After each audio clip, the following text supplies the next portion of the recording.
O Senhor esteja convosco. Ele está no meio de nós. Proclamação do Evangelho de Jesus Cristo, segundo São Lucas. Glória a vós, Senhor. Naquele tempo,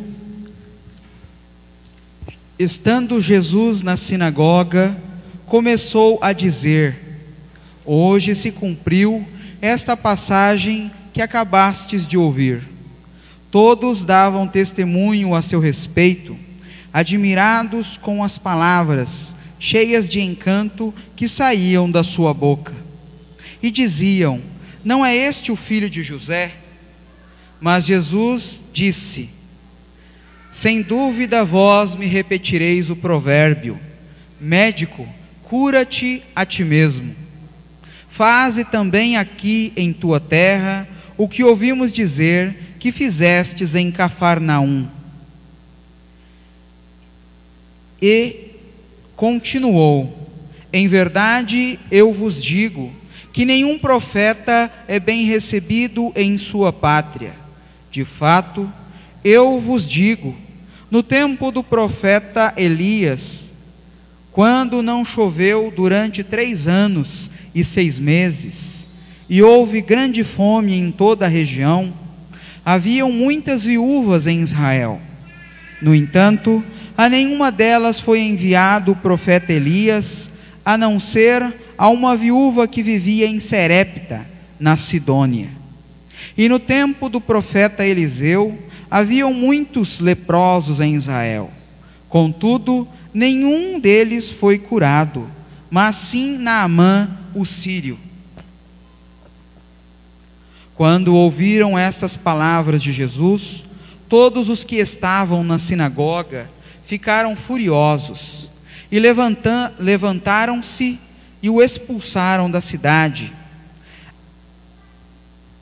E levaram-no até o alto do monte, sobre o qual a cidade estava construída, com a intenção de lançá-lo no precipício. Jesus, porém, passando entre eles, continuou o seu caminho. Palavra da salvação. Glória a vós, Senhor. Aleluia, aleluia. Aleluia, aleluia, aleluia, aleluia, aleluia, aleluia, aleluia, aleluia, aleluia, aleluia, aleluia, aleluia, aleluia. Podem sentar-se, irmãos e irmãs. Seja louvado o nosso Senhor Jesus Cristo. Estamos celebrando, irmãos, com alegria, este 4º domingo do tempo comum, no qual damos continuidade ao nosso aprendizado. Enquanto discípulos e discípulas de Jesus, cada domingo somos convidados a darmos um passo na nossa fé. E hoje, em particular, a liturgia da palavra nos conclama a nossa adesão de fé.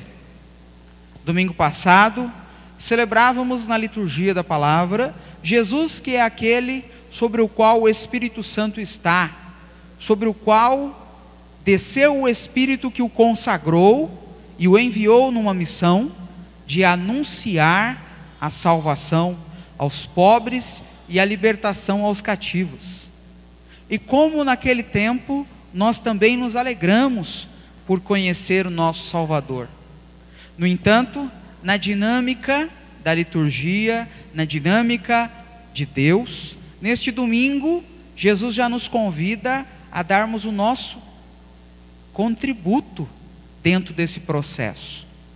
Aqui recordamos em particular o que já vai nos dizer lá no século IV, Santo Agostinho: Deus que nos criou sem nós, não nos salvará sem nós. O que significa isso? Dizer que Deus não nos salvará sem nós, que cada um de nós é responsável pela própria salvação. E aqui, amados, é o grande problema que todos nós, profetas, enfrentaremos: a rejeição daqueles que nos ouvem. Assim aconteceu com Jeremias, assim aconteceu com Jesus.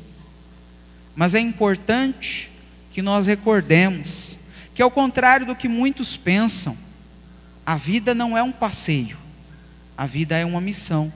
Por isso ouvíamos na profecia de Jeremias, Deus lhe dizer: desde o ventre materno, antes que te formaste, eu te conheci, eu te consagrei.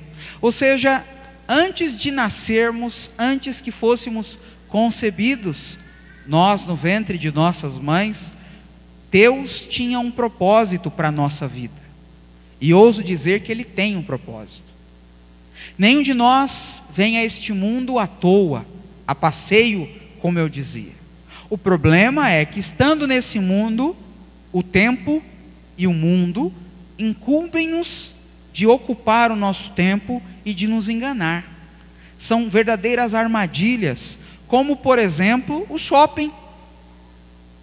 Ah, padre, você está dizendo que ir ao shopping é pecado? Não, amado, eu não estou dizendo isso. Estou dizendo que o shopping foi feito para matar o tempo. Quando nós estamos dentro deste local, nós não temos ideia do tempo passando. Por quê? Porque lá não existem janelas por onde nós podemos ver a claridade do dia.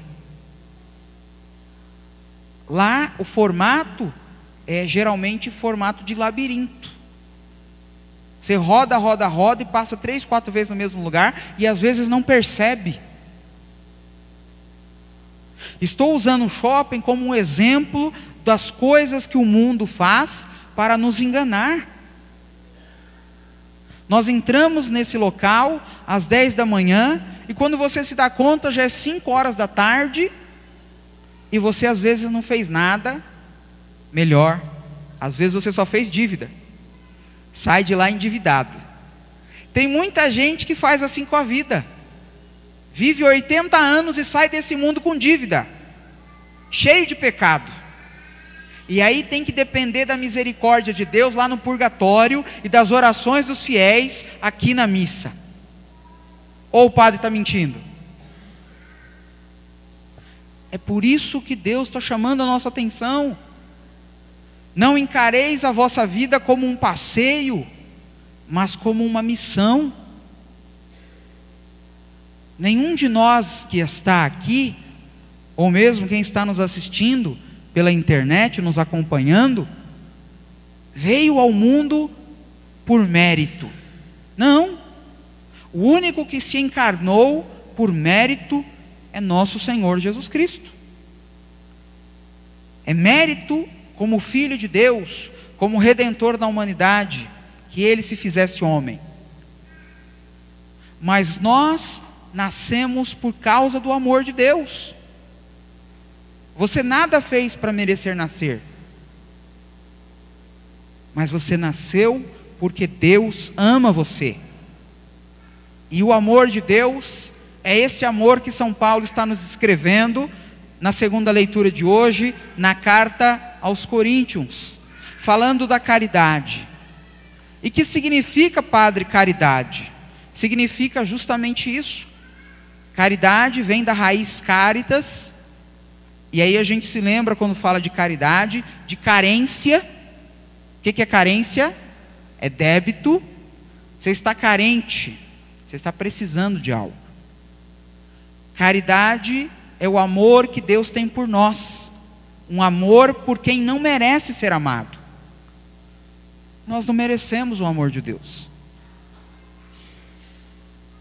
mas no entanto Ele nos amou e nos enviou a este mundo.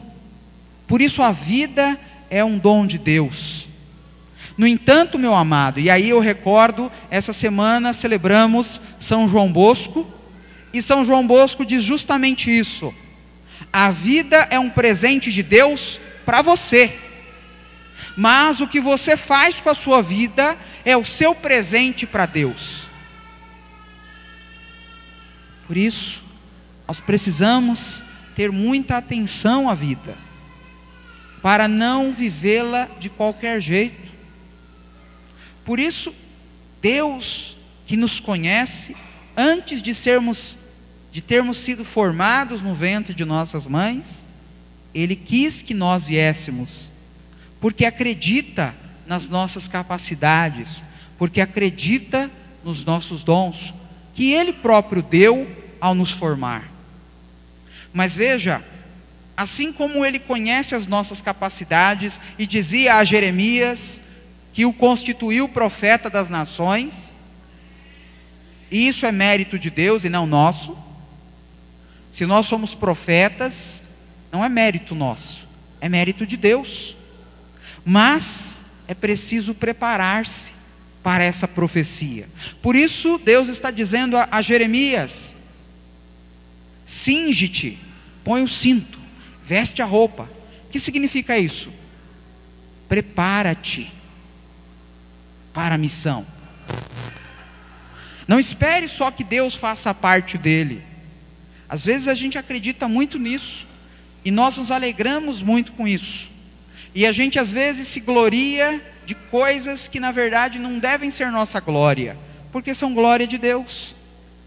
Assim é o que acontece naquela sinagoga em Nazaré. Aqueles homens que ali estavam ouvindo a palavra de Deus, tinham nos seus corações muita alegria, quando ouviram Jesus dizer: o Espírito Santo está sobre mim, porque Ele me consagrou pela unção, para anunciar a boa nova aos pobres e a libertação aos cativos. Eles ficaram felizes. Por quê? Porque eles pensavam já estar fazendo o que Deus queria. E hoje eles se enfureceram quando Jesus diz a eles que eles não estão fazendo a obra de Deus.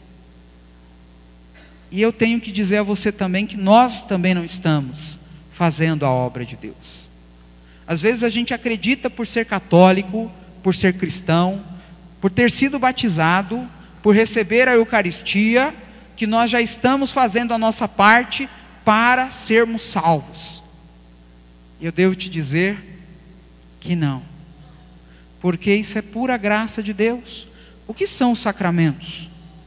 A ação de Deus, o amor de Deus para com você.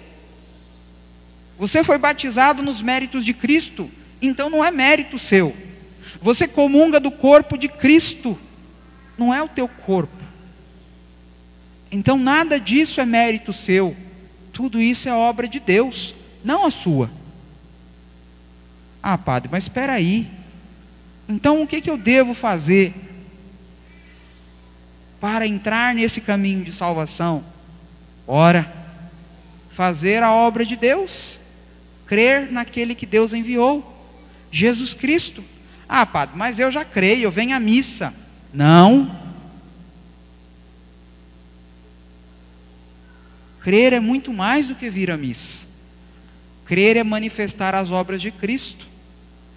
Eu dizia essa semana numa das reflexões, o que dá nome à árvore é o fruto. Sim ou não? Por exemplo, qual é o fruto da laranjeira? O fruto do limoeiro? O fruto da macieira? Pois então, é a fruta que dá nome à árvore, certo? Então nós recebemos o nome de cristão no nosso batismo. Portanto, qual é o fruto que nós temos que manifestar ao mundo? Laranja? Limão? Manga? Não. Cristo. Se nós somos cristãos, devemos produzir Cristo para o mundo. Ah, padre, mas o que significa então produzir Cristo para o mundo? Ora, realizar as obras dele, fazer como ele fez. Ah, mas ele fez tanta coisa. Sim, mas São Paulo resumiu tudo isso hoje numa única palavra. Que palavra é essa? Ih, tem 3 pessoas na igreja. Que palavrinha? Ah, agora tem uns 20. Que palavrinha é? Pois é. E o padre dizia no início da homilia: caridade é amor por quem não merece. Jesus amou-nos sem merecer, sem que nós merecêssemos. E esta é a obra que nós devemos manifestar: amar as pessoas, amar o mundo. Nós vamos rezar no prefácio hoje: de tal modo Deus amou o mundo que enviou seu Filho único, não para condenar o mundo, mas para salvar. Essa é a nossa missão também. E nós vamos salvar o mundo manifestando a Ele a nossa fé. Por isso Jesus propõe àqueles homens que estavam na sinagoga 2 exemplos que os escandalizaram. Pois nem a viúva de Serepta, nem Naamã o sírio eram judeus. Eles estavam crentes que a salvação era por ser judeu. Ah não, nós já somos filhos da salvação, somos judeus. Então o Messias vem salvar a nós, e o resto vai ser fulminado por ele. E Jesus disse: não. Em verdade eu vos digo, no tempo do profeta Elias, no tempo quando não choveu durante 3 anos e 6 meses, e houve grande fome em toda a região, haviam muitas viúvas em Israel. Ou seja, haviam muitas viúvas judias. Mas a nenhuma delas foi Elias, senão a uma viúva que não era judia, que morava numa terra pagã, ou seja, numa terra que não estava sendo marcada. E Jesus demonstrou, por esta parte da Escritura, que a salvação não vem para quem é católico, para quem é cristão. Não. A salvação vem para quem tem fé e vive a sua fé. Tem muita gente por aí dizendo: eu sou católico, mas não praticante. Bobagem. Isso são coisas que a gente inventa para poder não se comprometer com a cruz de Jesus, para não ter que vir à missa todo domingo, para não ter que confessar uma vez por ano, para não ter que ajudar ninguém. Ah, eu sou católico, mas não praticante. Não existe isso. Tira isso da sua cabeça. Isso é coisa que o mundo colocou aí para te fazer perder a salvação. Esse negócio de mais ou menos só existe na nossa boca. Nem o português não existe. Lê um jornal lá: ah, e a presidente acha que mais ou menos vai aumentar o salário mínimo. Outra coisa que não existe é eu acho. Ah, o médico acha que a doença dele é câncer. Não. Ele tem que dizer ou é ou não é. E por que a gente tem que dizer que é católico, mas não pratica? Que bobagem é essa? Não tem isso. Ou você crê ou não crê. Não tem isso de eu creio mais ou menos, eu acho que eu acredito. É por isso que Jesus então escandaliza aqueles homens, porque Jesus pede a eles que tenham fé. Por isso ele não realizou nenhum milagre na cidade, ao contrário, ele foi rejeitado, porque ele pediu que eles tivessem fé. E é a mesma coisa também que acontece aqui. Enquanto vocês estão ouvindo as bonitas palavras do padre ou do pregador, está todo mundo muito feliz. Mas quando o pregador ou o padre diz: agora rejeita o teu pecado, vomita o mal que está na tua vida, aí você já para e pensa: opa, peraí. Enquanto o padre está falando que a salvação é para todos, que Deus ama a todos, está tudo muito bem. Mas quando o padre diz: é a tua fé que vai te salvar, e você tem que rejeitar o mal nesse momento, a gente para e pensa: será? Porque aqui depende de mim, depende de você, não depende mais de Deus. Veja, Jesus já fez a obra dele, já manifestou ao mundo o caminho, a verdade e a vida. E quem não age como Jesus não está no caminho. Quem não age como Jesus não tem vida. Quem não age como Jesus não é da verdade. Vê por que nós temos que agir como cremos? Por isso o exemplo da viúva, que foi desafiada pelo profeta, naquilo que é mais íntimo a ela. Ela tinha um pote de farinha e uma reserva de azeite, que dava para ela alimentar a ela e o filho dela por mais um dia. E depois os dois esperariam a morte, porque toda a região estava passando por uma grande seca e fome. Mas Elias então desafia ela e diz: dá este pão para mim. Vai lá dentro, faz essa farinha com azeite e traz para mim com uma porção de água. E ela diz: pelo amor do vosso Deus. Ela diz assim para Elias: o que eu tenho não dá nem para mim nem para o meu filho, quanto mais para você. E ele diz: não, eu não quero que você reparte o pão comigo. Não, eu quero que você dê tudo para mim. Não era para repartir o pão, não. Era para dar tudo. E Elias então faz o juramento: em nome do Senhor a quem eu sirvo, a vasilha de farinha não diminuirá, e o litro de azeite não secará. E por 3 anos e 6 meses, eles comeram daquela porção da viúva. Elias, a viúva e o seu filho. É por isso que Jesus usa ela como exemplo. Porque não adianta, meu amado, você ter sido batizado nessa igreja maravilhosa. Não adianta você vir para a fila da comunhão, se você não vive totalmente para Deus. E viver totalmente para Deus não é não ter pecado, é rejeitar o pecado que se tem, é querer agir como Cristo. Por isso São Paulo nos revela o dom por excelência, que é a caridade. E ao falar de caridade, São Paulo está descrevendo o próprio Jesus. E ela sim nos prepara e nos põe em pé de igualdade com Jesus, porque Jesus veio amar àqueles que não merecem o seu amor. Por isso ele diz: como o Pai me amou, assim também eu vos amei. Permanecei no meu amor. E que significa permanecer no amor de Jesus? Amar aqueles que Ele amou. Esta é a obra que Deus está nos convidando neste domingo, a manifestar a nossa fé por meio da caridade, da entrega a quem não merece, amar aqueles que não merecem ser amados. Esta é a obra de Deus.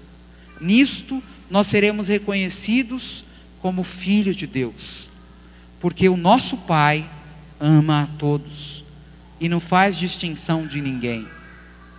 Que o Espírito Santo de Deus, que paira sobre nós, aquele mesmo Espírito Santo com o qual Jesus foi consagrado, nos ajude a entender o Evangelho e a rejeitar as propostas do mundo e a abraçar a vontade de Deus. Seja louvado nosso Senhor Jesus Cristo. Com toda a igreja, vamos renovar a nossa profissão de fé, dizendo juntos: creio em Deus Pai, Todo-Poderoso, Criador do céu e da terra, e em Jesus Cristo, seu único Filho, nosso Senhor, que foi concebido pelo poder do Espírito Santo, nasceu da Virgem Maria, padeceu sob Pôncio Pilatos, foi crucificado, morto e sepultado, desceu à mansão dos mortos, ressuscitou ao 3º dia, subiu aos céus, e está sentado à direita de Deus Pai Todo-Poderoso, de onde há de vir a julgar os vivos e os mortos. Creio no Espírito Santo, na Santa Igreja Católica, na comunhão dos santos, na remissão dos pecados, na ressurreição da carne, na vida eterna. Amém. Elevemos nossas preces ao Senhor, que envia os seus profetas para revelarem o seu desígnio de amor e para serem os críticos da sociedade e anunciar a esperança. Senhor,